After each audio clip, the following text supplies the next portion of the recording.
마치 몸 안에서 감정이 만들어져서 그걸 억압하면 안 되고 그게 있는 그대로 나와줘야 된다고 흔히 생각하는 경우가 많은데 최근 신경과학 연구들을 보면 그렇지 않아요.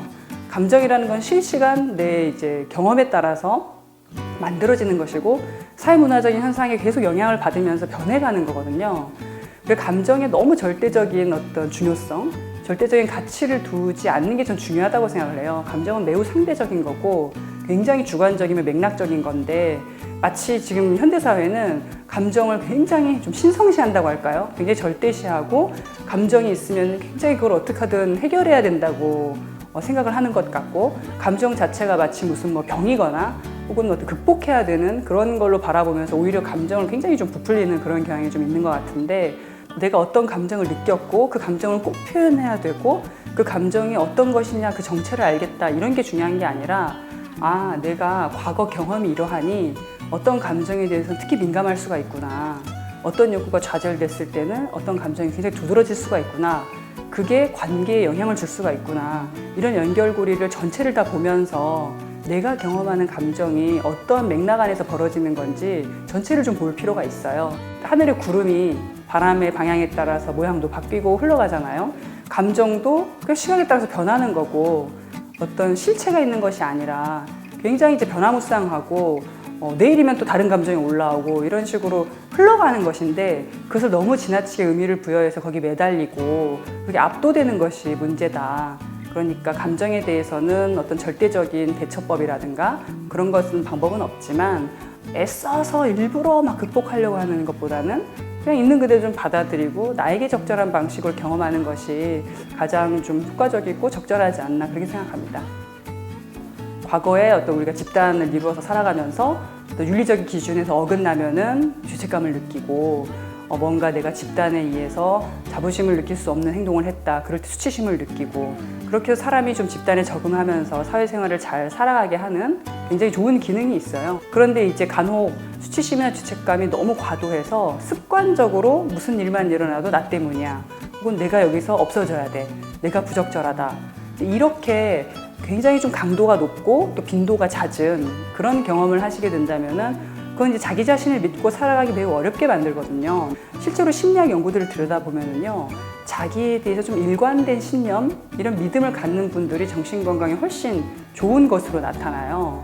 네, 그래서 좀 효과적으로, 기능적으로 이렇게 접근하다 보면은 자기라는 것이 어느 정도 일관된 범위 안에서 움직이고, 나라는 사람이 어떻고, 어떤 것은 좋아하고 어떤 것은 싫어하며, 이런 좀 구체적인 믿음을 갖고 살아가는 것이 사실 정신건강에 매우 유리하거든요. 그래서 감정이라는 것은 그 맥락에서 이 사람이 어떨 때 그런 감정을 굉장히 강하게 느낀다거나 그런 것들 다 파악을 해서 전체적으로 이제 이해를 해야 할 문제이지 뭐 어떤 감정은 좋고 어떤 감정은 나쁘다 뭐 이렇게 말할 수 있는 성질일 것은 아니라고 생각합니다. 배신감이라는 감정은 믿음을 전제로 하는 감정이에요. 근데 우리 인간의 믿음이라는 것이 얼마나 공고한 것인지 한번 확인해 볼 필요가 있어요. 우리가 흔히 믿음이라고 하면 아, 저 사람이 나한테 해를 끼치지 않을 것이다. 혹은 나한테 잘해줄 것이다. 나한테 뭔가 유리하게 해줄 것이다. 이런 느낌이거든요. 그건 굉장히 주관적이고 자기 중심적인 해석이에요. 이 믿음이라는 것 자체가 어떻게 보면은 착각일 수 있고 굉장히 허황된 것일 수 있죠. 배신감이라는 것은 무지에서 나온 감정이라고 다를 바가 없어요. 내가 내 맥락만 알고 있고 내 기대만 알고 있기 때문에 배신감을 느끼는 거거든요. 저 사람 입장에서 보면 또 저 사람의 맥락이 있을 거고 저 사람의 욕구가 있을 거란 말이죠. 그래서 굉장히 인간다운 감정이지만 사실 그것도 굉장히 자기중심적인 그런 생각에서 나오는 감정이다. 이렇게 말할 수 있겠습니다. 우리가 관계에서 믿음을 전제하지 않으면 할 수 없는 일도 되게 많아요. 하지만 그 믿음이 어긋나고 배신감을 느꼈을 때에는 그냥 또 아, 내가 무지했구나. 우리 인간의 한계를 내가 한 번 또 경험하는구나. 나도 그렇고 상대도 그렇고 다 있을 수 있는 일이다. 이렇게 해서 또 넘어가고 뭐 그런 과정으로 이해를 하는 게 제가 볼 때는 관계를 그나마 덜 힘들게 경험하는 게 아닌가 생각합니다.